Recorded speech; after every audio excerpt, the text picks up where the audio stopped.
ఒక వ్యక్తి, ఆ వ్యక్తి పేరు కూడా మనం మాటికి మాట్లాడుకో. ఇన్ని సంవత్సరాలుగా రాజకీయం చూస్తున్నాం ఆంధ్రప్రదేశ్ రాష్ట్రంలో. స్వాతంత్ర భారతదేశంలో కూడా ఎన్నో పార్టీలు వచ్చాయి, ఎన్నో ప్రభుత్వాలు వచ్చాయి.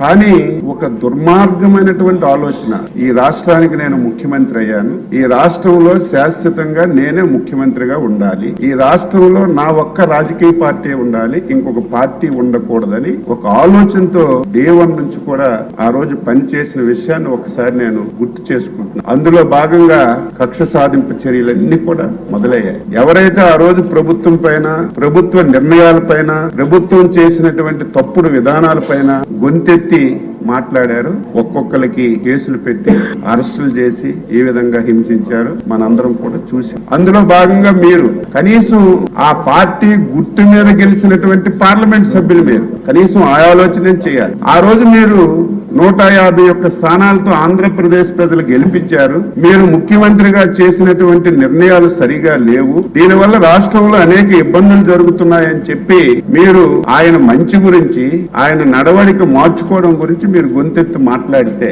సొంత పార్టీ ఎంపీ అని చూడకుండా మీకు ఎన్ని ఇబ్బందులు పెట్టారు అందరూ కూడా చెప్పారు. ఆ రోజు నాకు బాగా గుర్తు, కరెక్ట్ గా 2 గంటలకి మీకు ఎప్పుడైతే అరెస్ట్ చేశారో ఫస్ట్ అధ్యక్షులు వారు ఫోన్ చేసి, ఆయన ఏ పార్టీ అయినా, మన పార్టీతో సంబంధం లేకపోయినా మనం దీని మీద స్టాండ్ తీసుకోవాలి, ఆయనకు మనం మద్దతుగా ఉండాలని చెప్పి ఏ రోజైతే మీకు అరెస్ట్ చేశారో ఆ నిమిషం నుంచి మళ్ళీ మిలిటరీ ఆఫీస్ లో మీరు రిలీజ్ అయ్యి హాస్పిటల్లో మీ ఇంటికి చేరినంత వరకు ప్రతి నిమిషం మానిటరింగ్ చేసినటువంటి వ్యక్తి, సమాజ శ్రేయస్సు కోరినటువంటి వ్యక్తి చంద్రబాబు నాయుడు గారు.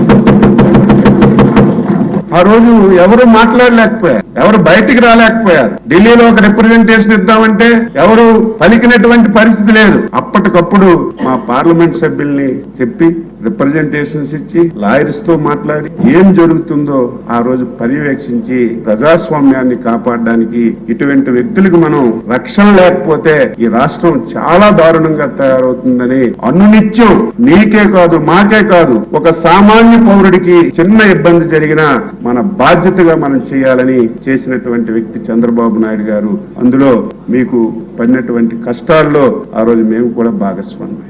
వీడియో నచ్చితే లైక్ చేయండి, షేర్ చేయండి. మరింత సమాచారం కొరకు మా ఛానల్ను సబ్స్క్రైబ్ చేయండి.